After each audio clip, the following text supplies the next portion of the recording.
तो देखो दोस्तों, आज हम बात करने वाले हैं कि जो हमारे पास दशमलव संख्या होती है उनको किस प्रकार से जोड़ा जाता है।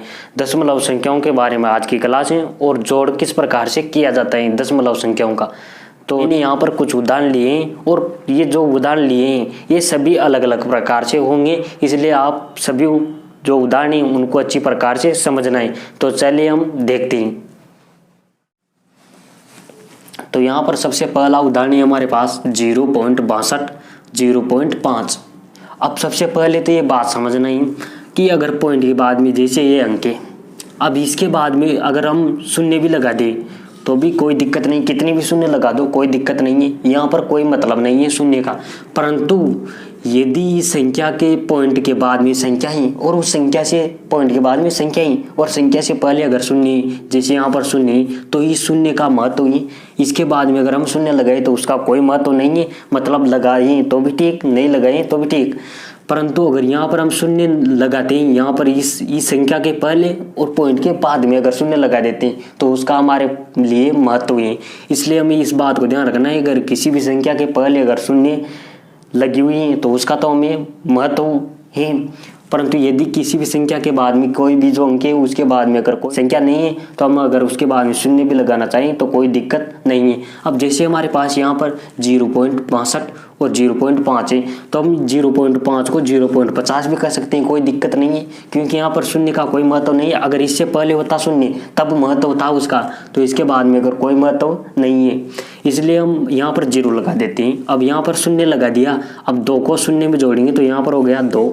अब 6 को 5 में जोड़ेंगे तो हमारे पास हो गए 11, तो यहाँ पर लग जाएगा 1 और 1 चला जाएगा यहाँ पर, तो 1 में शून्य जोड़ेंगे तो यहाँ पर हो गया हमारे पास 1। अब यहाँ पर जो पॉइंट है यहाँ पर पॉइंट लगा देना है, जैसे यहाँ पर 2 अंकों के बाद 2 अंकों के पहले पॉइंट है और यहाँ पर भी 2 अंकों के पहले पॉइंट है, तो यहाँ पर पॉइंट लगा देना है। मतलब पॉइंट दोनों जो पॉइंट है, दोनों संख्याओं का जो पॉइंट होगा वह हमें एक सिद्ध में रखना ही और जस्ट जो इसमें जोड़ने के बाद जो आएगा उसी को वहाँ पर लगा देना है। अगर इससे पहले कितनी भी संख्या हो कोई दिक्कत नहीं है और पॉइंट से बाद में कितनी संख्या हो, चाहे यहाँ पर कुछ भी नहीं हो और यहाँ पर कुछ भी नहीं। जैसे हम अगले उदाहरण को देखते हैं तो यहाँ पर हमारे पास 1.3, अब यहाँ पर 0.52 जोड़ना है तो हम इसके बाद में शून्य लगा सकते हैं क्योंकि बराबर संख्याएं बन जाएगी तो कोई दिक्कत नहीं है फिर। अब जैसे यहाँ पर भी 2 ही और यहाँ पर भी 2 अंक है, अब इन दोनों अंकों के पहले पॉइंट है, यहाँ पर भी दोनों अंकों के पहले पॉइंट है, तो इसलिए हमें पॉइंट लगा देना है। अब इन जो 2 पॉइंट के बाद जो अंक आएंगे वो 2 ही आएंगे, 2 ही अंक आएंगे पॉइंट के बाद में और जो बचेगा उसको इधर ला देना है। तो यहाँ पर 0 में 2 जोड़ेंगे तो हमारे पास आ जाएंगे 2, यहाँ पर 3 में 8 5 जोड़ेंगे तो हमारे पास हो गए 8। अब यहाँ पर बचा कुछ भी नहीं है क्योंकि अगर 10 होते तब बचता है यहाँ पर, तो यहाँ पर 20 आ गए हमारे पास और 1 में 0 जोड़ेंगे तो ये 1 हमारे पास आ गया। इस प्रकार से हमें जो दशमलव संख्या होती हैं उनको इस प्रकार से जोड़ना है। अब यहाँ पर हमारे पास दोनों की तरफ बराबर अंक दिए हुए हैं तो कोई दिक्कत नहीं क्योंकि पॉइंट के बाद में 2 अंक ही आएंगी। तो जैसे यहाँ पर पॉइंट लगा दिया, अब पॉइंट लगा दिया उसके बाद में 2 अंक आएंगे पॉइंट के बाद में, तो 2 और 4 6 हो गई और यहाँ पर 4 और 6 10 हो गई। अब 10 के हमें शून्य लगा देना है यहाँ पर क्योंकि पॉइंट के बाद में मैंने कहा था कि पॉइंट के बाद में कोई अंक है और उस अंक से पहले अगर शून्य है तो उसका महत्व ही, इसके बाद में अगर कोई भी शून्य है तो उसका कोई महत्व नहीं है, तो हमें लगाना भी नहीं है। इसलिए यहाँ पर जो हमारे पास 1 बचा उसको यहाँ पर हासिल का लगा देना है। तो यहाँ पर 2 और 1 3 3 और 1 4, तो यहाँ पर जो हमारा पास आंसर आ गया है 4.06, ये हमारा आंसर आ गया। इस प्रकार से जो हमारे पास दशमलव संख्या होती है उनको जोड़ा जाता है। अब यहाँ पर देखो इतनी बड़ी बड़ी संख्या है, अब यहाँ पर ये शून्य आई, इसका महत्व है क्योंकि ये इस अंक मतलब पॉइंट के बाद में जो 3 है इससे पहले 2 अंक शून्य, इसका महत्व है। इसके बाद में अगर कोई भी शून्य लगाए तो उसका कोई महत्व नहीं है। तो यहाँ पर 5 में 3 जोड़ेंगे तो 8 आ जाएंगे क्योंकि यहाँ पर भी 3 अंक है और यहाँ पर भी 3 अंक है, तो पॉइंट 3 अंकों से पहले आएगा। तो यहाँ पर 5 और 3 8 हो गई, 2 में शून्य जोड़ेंगे तो यहाँ पर 2 हो जाएंगे, फिर 6 में शून्य जोड़ेंगे तो यहाँ पर 6 हो जाएंगे, मतलब 628 आ गए। मतलब 3 अंकों के पहले में शून्य लगा देना है, पॉइंट लगा देना है, तो ये पॉइंट लगा दिया। उसके बाद में 12 और 13 को जोड़ेंगे तो यहाँ पर हो जाएंगे 25।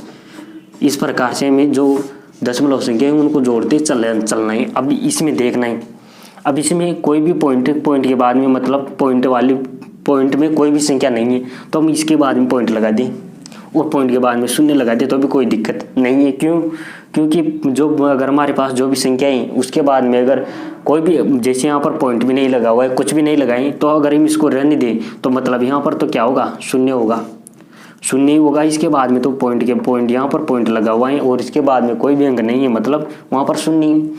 तो अगर इसका पॉइंट नहीं लगाएं तो डायरेक्ट हम यहाँ पर ये एक के बाद में पॉइंट है तो एक संख्या पॉइंट के बाद में आएगी, तो यहाँ पर ये 5 आ गया।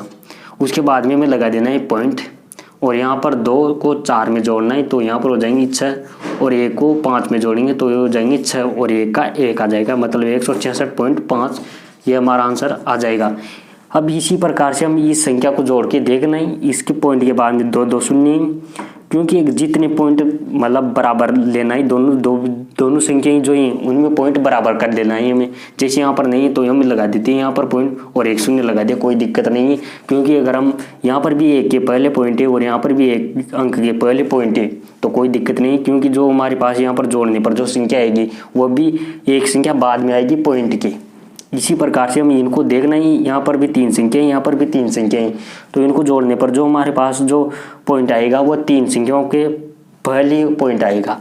तो यहाँ पर 2 को 8 में जोड़ेंगे तो 10 हो जाएंगे, 10 की लग जाएगी यहाँ पर शून्य, आंसर लगाए यहाँ पर 1 में शून्य जोड़ेंगे तो यहाँ पर हो गया 1, 0 को 0 में जोड़ेंगे तो यहाँ पर हो गया 0। अभी शून्य का महत्व ही यहाँ पर लगाना है क्योंकि 3 संख्याओं के बाद में पॉइंट बनाना है। इसके बाद में अगर शून्य लगाए तो कोई मतलब नहीं उसका, तो बाद में शून्य नहीं लगाना है हमें।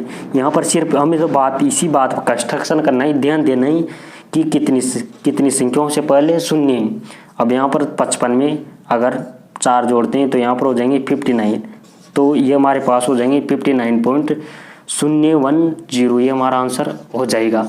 इस प्रकार से हमें जो भी हमारे पास दशमलव संख्या होती है उनको जोड़ा जाता है। तो आज मैंने जो दशमलव संख्याओं को जो जोड़ बताई है आपको अच्छी प्रकार से समझ में आ गया होगा, क्योंकि मैंने सभी प्रकार के उदाहरण लिए थे और ये आपको अच्छी प्रकार से समझ में आ गया होगा। तो मिलते हैं किसी नेक्स्ट कक्षा में, तब तक जय हिंद जय भारत।